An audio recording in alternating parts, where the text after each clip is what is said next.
Good morning and welcome back to the Livingston Parish News Morning Show. My name is McHugh David, publisher and editor of the news. Appreciate you joining us this morning. If you're watching this live, thank you for that. If you're listening to us later, we do upload these episodes to www.livingstonparishnews.com/podcast. There are audio and video versions there for you to check out at your leisure if you don't have time to watch us live in the morning. And we appreciate it if you are listening to us or watching us there. Thanks for that.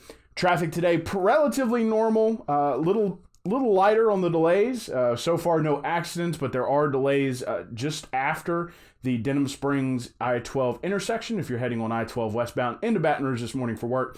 Also, some delays after Millerville. There are minor delays on 190 at Juban Road, as well as 190 4-H Club Road and River Road. Nothing crazy. Light delays, as mentioned. Some delays in Denham Springs as folks are moving out of Watson and coming through those school zones on Hatchell Lane, and Highway 16. There's also some delays on Burgess when it hits 447. Minor delays on 447 North where it hits Arnold Road. Finally, relatively clear on 64 heading into Central, so for those of you in Watson, that may be the best way to get into Baton Rouge. Your weather, it's currently 39 degrees. It's going to be 58 for your high today. It's looking like it's going to be sunny. Will not be a dreary day like it was yesterday, with 32 as your low. So we're going to be right there on the cusp of a freeze. Please remember to protect your pets, your plants, and your pipes, the 3 Ps. Wrap your pipes, bring your pets inside, or at least put them in a covered area with some warm blankets, and put blankets or sheets over your plants to try to protect them from that cold air. Again, it'll be about 32 degrees. Now, for Election Day tomorrow, and we'll talk about that in a minute, it's looking like it's going to be a lovely day. Getting up to roughly about that 58, 60 degrees, going to be sunny. So get out there and vote. We'll talk about that again in a second. Dr. Elsie, who was the Walker Freshman High, Doyle High School choir instructor, was fired yesterday, or terminated, however you want to put that, by the school system after a TV investigation found out that at his previous job or previous place of employment, which was North Alabama University, he had sent inappropriate messages to a student. It was not his student, but it was a student. She reported it, and he was eventually fired for sexual harassment from that job. According to the student newspaper at North Alabama, it was not his first incident. According to Elsie, he did inform the school system when they hired him that he had been fired for that reason. There is still an ongoing investigation into those allegations. We will not get the final word until he has decided if he wants to appeal the termination or file a lawsuit.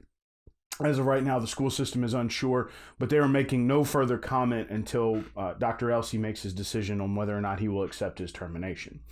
We brought up the election. It is tomorrow for the runoff. There's tons of, it's still a pretty full ballot considering how full it was earlier in the fall in October. This one, you've got 6 runoffs. You've got governor, which is incumbent John Bel Edwards versus Republican Eddie Rispone. John Bel Edwards is a Democrat. In the Secretary of State race, you have Ms. Gwen Collins Greenup, who is a Democrat, versus the incumbent Kyle Ardoin, who's a Republican. For House Seat 71, you have Buddy Mincy Jr. versus Lori Calais. Buddy is a Republican, Lori is a Democrat. For Parish Council District 6, you have Derek Babcock, who's a Republican, versus Gerald McMorris, who's also a Republican. For Bessie District 6, which is the Board of Elementary and Secondary Education, you have Greg Spears, who is of Springfield. He is a Republican. And Mr. Ronnie Morris, who is of Baton Rouge and also a Republican. And finally, for 21st Judicial Court Judge Division D, lots of D's in there, you have Ernie Drake, a Republican, versus Brian Abels, also a Republican. There are 3 sort of off-ballot items, 2 of which are some interesting paradigm shifts in the city or towns of Livingston and Albany. They will be voting on whether or not you can sell alcohol inside the city limits. Going to be interesting to see how that vote turns out. Of course, there's pros and cons to that, but it does increase sales tax collections, which of course helps schools and local government. And then there is a $32 service fee that is a renewal. It's been on the books twice now, so this will be its second renewal. It is for Fire Protection District 10. So that's what you'll be voting on. Of course, not everybody will be voting on those last three items, and some people won't be voting on a couple of those runoffs. District 71 covers a lot of Livingston Parish, but not all of it. Folks in Watson probably won't be voting on it. Parts of Walker and most of the east side of the parish. Excuse me. Of course, District 6 is relegated to District 6, and Bessie District 6 does not quite cover the whole parish. So be on the lookout for those things on your ballot. We talked yesterday about litter. I did a podcast on it. We are going to be pushing that out today so you can kind of get an idea of how litter affects both your personal, well, not even just both. It affects a multiple level of drainage situations, personal, city or municipality, or even just your neighborhood, all the way up to the parish itself. So we talked a little bit about that yesterday, did a long form podcast on it. I will put the link on this live show so you can take a listen. But tomorrow, November 16th, along with the election, will be the Livingston Parish Chamber of Commerce Litter-Free LP Initiative Day. All-day cleanup. There's going to be teams starting in, as mentioned, subdivisions, municipalities, just all over the parish trying to get out, do a little bit of cleanup, pick up some trash. Will be interesting to see how much they pick up. If you're interested in joining a team or starting your own team or just getting your neighborhood together, call the chamber today, 225-665-8155. Ask if there's a team near you or if you want to get one started. Of course, it all helps. There was a discussion at the parish council last week. We finally got the video out. I was unable to make that meeting for personal family health reasons. But there was an interesting back and forth going on there. Earlier in the meeting, and we discussed this part earlier in the week, they approved a cooperative endeavor between the parish, the city of Walker, and D.R. Horton to make sure that they built a specific traffic implement, which would be turning lanes and a light at Duff Road and Burgess Avenue, because they were building a very large subdivision, going to be eventually up to 300 homes there off Duff Road, which is about 18 feet wide. Later in the meeting, a subdivision, similar situation, not exactly the same though, and we'll go through a little bit of the dirty details, but not too much, off of Fayard Road near Springfield, called Berry Ridge subdivision. They're going to be bringing in roughly 75 homes on 20 acres. You're looking at about a third of an acre or so per home, about $150,000 value. Concerns were brought up. One, because of the drainage in the area. The area took about 3.5 feet, 4 feet during the Great Flood. These are only going to be lifted up 1 foot. It is a flood zone X, however. It's flood zone X. The road itself is much like Duff. It is, or any of those roads north of, north of Walker and Denham. It's 18 feet wide. It's an older road. It's not, it doesn't handle a whole lot of traffic well. And of course, the school impact as well. When the millage was proposed in the Springfield area, they were not targeting any homes that would potentially homestead right out of the millage. They were looking for more high value homes. So if they propose that millage again to try to build a new school in the Springfield area, all these homes would be left out. Now it's if they propose it the same way. Concerns were brought up, as the parish council. So it really started, the impetus of it really started with what kind of power does the parish council have in these decisions? And the answer is, if the developer is not asking for a waiver, none at all. They have to approve it as long as it meets ordinance code, which it did. One of the things that Shane Mack brought up and Tab Lobel brought up, this would be in Mr. Tab Lobel's district. Now, he did not run for re-election, so technically, as of January 1st, 2020, it will be Mr. Randy DeLatte's district. But the person that did a lot of the talking was Shane Mack, because he was curious about how this process worked, because as Parish Councilman Tracy Girlinghouse said, they haven't dealt with these kind of situations a lot. And Shane agreed, and he said he had to educate himself about it a little bit more. But in the end, they had to approve the preliminary plat under the idea that once they get their traffic study and drainage impact study done, they have to come back to the council to present the results. Now, even still, if they pass both of those impact studies, again, there's nothing the parish council can do other than say, well, thanks for coming back. So it will be interesting to see what the new council approaches and does coming into 2020 and beyond. Currently, the person or the group that has the most power in these situations is the administration. Anytime a development runs into some sort of snag, according to the Home Rule Charter, it's their job to deal with the engineers and deal with the developer and bring everything up to code.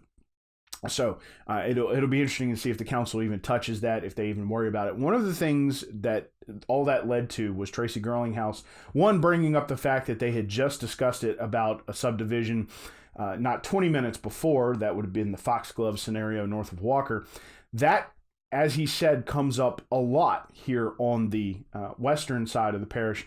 And when asking Chad Bacchus during the meeting, who is an engineer with Fort and Tablata, Shane Mack asked him, do you think that an 18-foot road would affect the traffic impact study?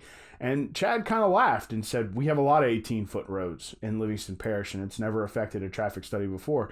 And Foxglove is a good example. It's an 18-foot road. Most roads now are anywhere from 22 to 25 feet. So it's interesting that has no bearing on their traffic impact study, but it doesn't. So what Mr. Girlinghouse brought up, who is of District 7, that's much of Walker and areas north, is zoning would allow these places to have a little more control. These individual districts would have a little more control over the development that comes to their area. Defining zoning or zoning areas allows you to place stipulations on number of homes per acre and that sort of thing. So say Springfield adopted, or areas outside Springfield adopted, a rural zoning code. Well, then you couldn't go build, one house per third acre. It would be one house per every 1/2 acre, every 2 acres, something like that. It's a process to be able to define those things within your code of ordinances before you put out zoning.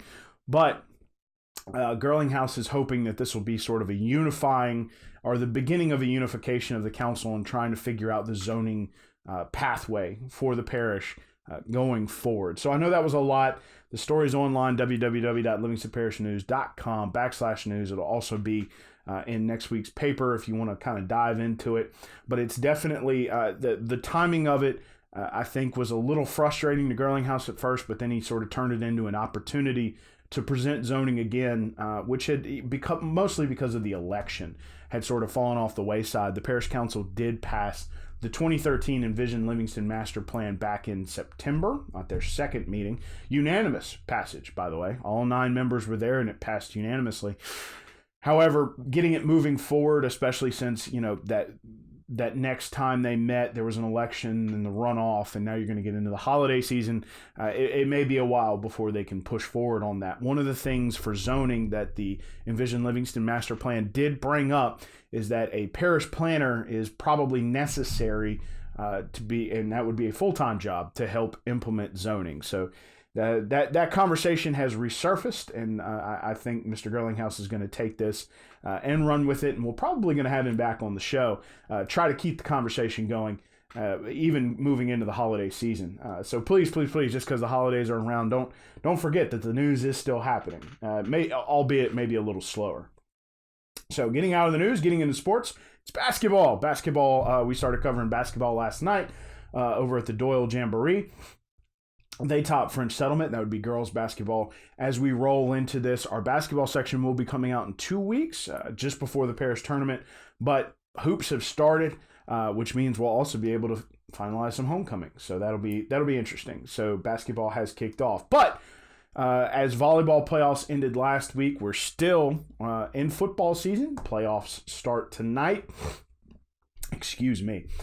Walker is hosting Thibodaux. Going to be a good game there. Live Oak travels to a familiar foe, Zachary. And unfortunately, Albany, short end of the stick there. They are on their way to Caldwell Parish, which is about an hour and a half north of Alexandria. So big trip for them. However, they've kind of cited their trip to DeQuincy, which is north of Lake Charles, earlier in the year as sort of a springboard for something like this. They knew they'd have to travel during the playoffs, so this is their chance, looking for that first playoff win. Don't forget that Little Women is currently enrolling. They had their first play last night at Old South Jamboree, which is across the street from Walker High School.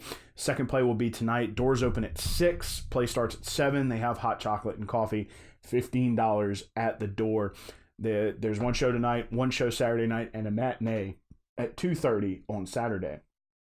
Denham Springs Theater, or the theater class, is putting on an interesting little play. It's about the old school haunting heroes, Dracula, Frankenstein, all these monsters, finding their mojo again, thanks to a kid who helps them walk through it. So that is tonight at 7 and tomorrow night at 7. It's usually 2 different groups. One group works the concession stand in the door while the other one acts, and then on Saturday they switch. So take a look at that. It's usually pretty affordable. I think it's about $7 or $8 a ticket. So please check that out. A reminder also that the Sheriff Jason Ard's Christmas Crusade has announced its dates. It hasn't started yet. It will not start until right after Thanksgiving. Starts December 2nd, and it will run through the 20th.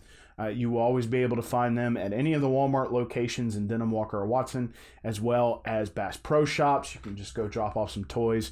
It makes a huge difference for a lot of these kids. Excuse me. One last time, around with your traffic. Having a little trouble today with my voice. Sorry about that. Heavy delays have created on I-12. They've kind of connected. So you're now looking at heavy delays past the Denham Springs exit and past Pete's Highway moving towards Juban. Folks just taking it slow getting into Baton Rouge today, which has caused delays on 190 at Juban Road as well as 190 4-H Club Road and River Road. 64 looking relatively clear. Most folks getting out of the metro areas as they've dropped their kids off and getting up on the interstate, causing the delays. Remember, it's 39 degrees currently outside. 58 is your high. It will be sunny, though, as compared to yesterday. 32 your low. Please remember to protect your 3 Ps, the pipes, the pets, and the plants. Blanket over your plant will help protect from that freeze. If you can't bring your dogs inside, just make sure they have a covered area with something warm. And please remember to wrap your pipes, and it's best to wrap your pipes and leave a little drip going in the inside the house. One last time, my name is McHugh David, publisher and editor of the news. Appreciate you joining us on this Friday. This will be our last show for the week. I'll be back in the booth Monday with election results. Please remember to vote tomorrow. If you did not early vote, 16% of folks did turn out to early vote. I know that Registrar of Voters Jared Andrews, as well as Secretary of State Clerk of Court Jason Harris, appreciate folks going out and voting early. We will have results coming out for you tomorrow night on these runoffs. So please keep an eye on our Facebook and our Twitter for those as we roll out all those stories. Excuse me. And just enjoy the weekend. We will have football results coming out tomorrow or tonight, and then a hub coming out tomorrow morning. Remember, if you ever miss these shows, you can check them out, www.livingstonparishnews.com/podcast. They are free there. We have audio and video versions. We have Facebook, Twitter, LinkedIn, Instagram, and YouTube. We are posting on all those platforms as often as we can, pushing out all the content in as many ways as we can. We're also online, as mentioned, and we are once a week in print, $56 a year, which is just about a little over $1 a week, or $7 a month. We'll get it delivered straight to your mailbox. We appreciate you picking up that paper and taking a look at it or looking at it online. One last time, McHugh David checking out on this Friday. Hope you can stay warm. Hope you have a great day. Hope you have a great weekend. Please remember to vote, and we will see you next time.